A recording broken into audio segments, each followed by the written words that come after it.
আসসালামু আলাইকুম। আজকের পর্বটি শুরু হয় খুবই সাধারণ একটি ঘটনা দিয়ে, কিন্তু শেষ হতে হতে পুরো গল্পটাই অন্যদিকে মোড় নেয়। একদিকে ভাবির চমৎকার পরিকল্পনা, অন্যদিকে গোলামের অজান্তেই তাকে হাসপাতালে নিয়ে যাওয়া, আর সবশেষে এমন একটি ভয়ঙ্কর ঘটনা ঘটে যা দেখে যে কোনো দর্শক পরের পর্ব না দেখে থাকতে পারবেন না। তাহলে কি ছিল সেই পরিকল্পনা? ডাক্তার গোলামকে নিয়ে কি বললেন? আর কেনই বা কিছু দুর্বৃত্ত এসে গোলামের মেয়েকে অপহরণ করল? সবকিছু জানবেন আজকের ভিডিওতে। তাই ভিডিওটি শেষ পর্যন্ত দেখুন।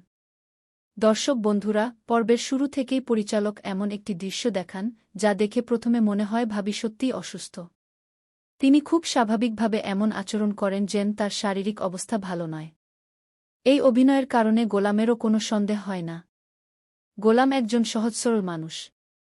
তাই ভাবি যখন তাকে হাসপাতালে নিয়ে যেতে বলেন, তখন সে কোনো প্রশ্ন না করেই সঙ্গে চলে যায়। এখানেই বোঝা যায় গোলামের মনে পরিবারের প্রতি কতটা দায়িত্ববোধ রয়েছে। সে নিজের কথা না ভেবে পরিবারের মানুষকে আগে গুরুত্ব দেয়। হাসপাতালে পৌঁছানোর পরই গল্পের আসল রহস্য প্রকাশ পায়।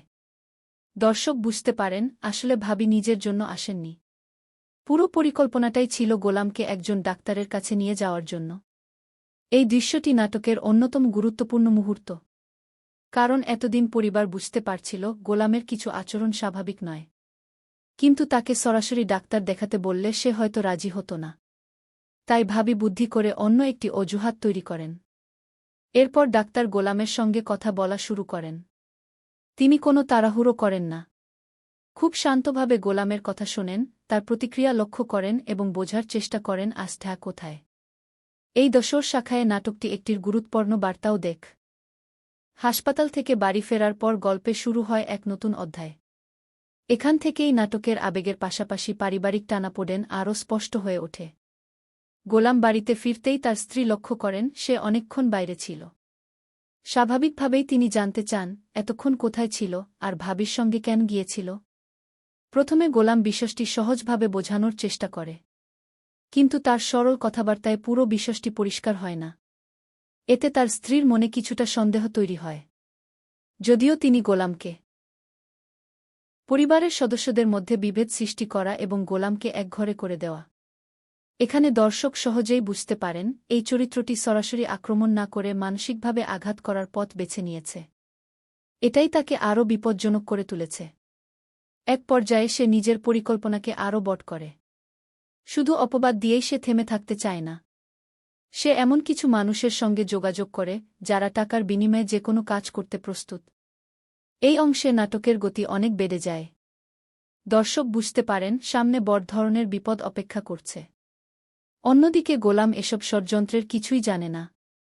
সে এখনও পরিবারের সবার ভালো চায় এবং স্বাভাবিক জীবনযাপন করার চেষ্টা করে। তার এই সরলতাই একদিকে তার সবচেয়ে বড় গুণ, আবার অন্যদিকে সবচেয়ে বড় দুর্বলতা। পরিচালক এখানে একটি দারুণ বৈপরীত্য দেখিয়েছেন। একদিকে একজন মানুষের সরলতা, অন্যদিকে আরেকজনের লোভ এবং ষড়যন্ত্র। এই দ্বন্দ্বই পুরো গল্পকে আরও আকর্ষণীয় করে তুলেছে। পর্বের শেষের দিকে পরিবেশ ধীরে ধীরে ভারী হতে শুরু করে। ক্যামেরার অ্যাঙ্গেল, ব্যাকগ্রাউন্ড মিউজিক এবং চরিত্রগুলোর মুখের অভিব্যক্তি দেখে বোঝা যায় খুব শিগগিরই বড় কিছু ঘটতে চলেছে।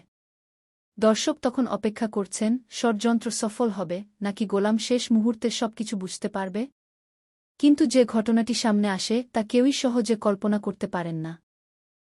পর্বের শেষের দিকে পরিস্থিতি চরমে পৌঁছে যায়। প্রধান চরিত্র অবশেষে এমন কিছু প্রমাণ হাতে পায় যা তার নির্দোষতা প্রমাণ করতে পারে। কিন্তু ঠিক তখনই নতুন একটি বাধা সামনে এসে দাঁড়ায়। শত্রুরা শেষ চেষ্টা হিসেবে এমন একটি পদক্ষেপ নেয় যা পুরো পরিস্থিতিকে আরও জটিল করে তোলে। এই দৃশ্যগুলো এতটাই আকর্ষণীয় ছিল যে দর্শকরা চোখ সরাতে পারবে না। পর্বের সমাপ্তি।